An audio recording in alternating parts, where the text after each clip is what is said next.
Assalomu alaykum qadrli kanalimiz kuzatuvchilari, e'tiboringiz markazida yana Sport Plus kanali. Qadrli do'stlar, hozirgi dasturimizda har doimgidek UFC va boks olamida ro'y berayotgan eng so'nggi yangiliklar to'g'risida batafsil gaplashamiz. Qadrli do'stlar, bugungi dasturimizni boshlashdan oldin, agarda siz kanalimizda yangi bo'lsangiz, albatta kanalimizga obuna bo'lib qo'ying. Bundan tashqari, mana shu roligimiz tarqalishi mehnatlarimiz besamar ketmasligi uchun pastga tushib, bir dona like bosib qo'ygan bo'lsangiz, men bugungi dasturimizni boshladim. UFC'da o'rta vazn toifasi chempioni Hamza Chimayev yarim og'ir vazn chempionlik kamarini ham qo'lga kiritishni istamoqda. Bu yo'lda braziliyalik jangchi ushbu vazn toifasining amaldagi chempioni Alex Pereira bilan jang qilishga tayyor ekanini ma'lum qildi. Bu haqida Championat nashri xabar berdi.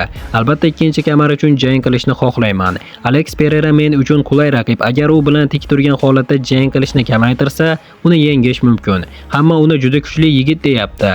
Lekin men ham kuchli jihatdan hech kimdan ortiq qolmaganman. U ham o'rta vaznda jang qilgan, keyinchalik yarim og'ir vaznga o'tgandi. Menimcha u bilan jang qilish men uchun qulay bo'ladi deb aytib o'tgan Hamza Chimayev, shuningdek chechenistonlik MMA jangchisi o'zining boshqa ehtimoliy raqiblari haqida ham fikr bildirdi.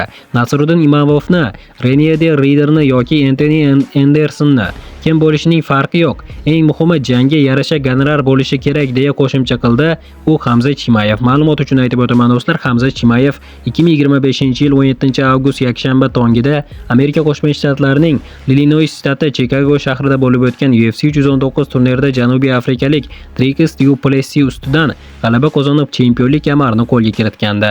Qadrli do'stlar, aynan siz qanday fikrdasiz? Hamza Chimayev agarda Alex Pereira bilan jang qiladigan bo'lsa, aynan ushbu jangda siz kimni favorit deb bilasiz? Hamza Chimayev yoki Alex Pereira? Albatta shaxsiy fikrlaringizni izohlarda yozib qoldiring. Barcha fikrlarni o'qib chiqaman.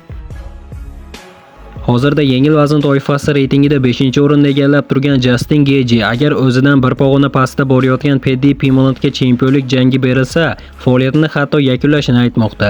Justin aynan shunday tahdid bilan UFC rahbariyatiga salom yo'llagan. Mabodo britaniyalik Ilya Topurya'ning navbatdagi raqibiga aylansa, UFC'ni tark etib faoliyatini yakunlashiga va'da bermoqda.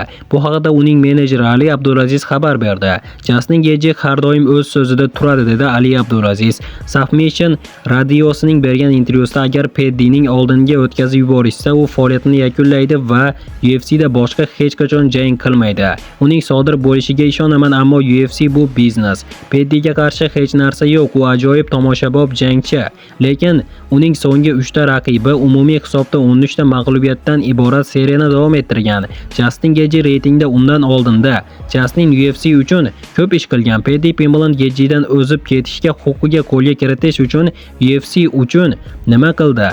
Agar bularning barchasi soft show biznes bo'lsa, mayli Paddy bo'lsin, ammo xizmatlari muhim bo'lsa, chempionlik jangini Justin Gaethje'ga bering. Gaethje'dan oldin chempionlik jangini olishga loyiq bo'lgan yagona inson Arman Tsarukyan deya qo'shimcha qildi menejer. Agar bu imkoniyatni boshqa jangchiga berishsa, bu adolatsizlik bo'ladi. Eslatib o'tamiz do'stlar, Paddy Pimblett chempion Ilya Topurya'ning navbatdagi raqibi bo'lishi haqida xabar bergan manbalar bunday tanlovni britaniyalikning yuqori mediyasi bilan izohlamoqda. Ushbu jang yanvar oyida UFC'ning birinchi turnirida Promotion kompaniyasi bilan shartnoma doirasida o'tkazilishi rejalashtirilgan. Liga rahbariyati darhol yangi platformaga imkon qadar ko'proq tomoshabinlarni jalb qilmoqchi.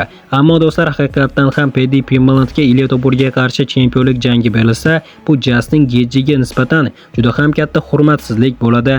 Albatta do'stlar, mana shunday iste'dod Justin Gaethje'dan ko'ra qandaydir shoular qiladigan Paddy Pimblettga berish bu shunchaki ahmoqlik. Albatta do'stlar, sizda ham ushbu holat to'g'risida o'z fikrlaringiz bo'lsa, izohlarda yozib qoldiring. Barcha fikrlarni o'qib chiqaman.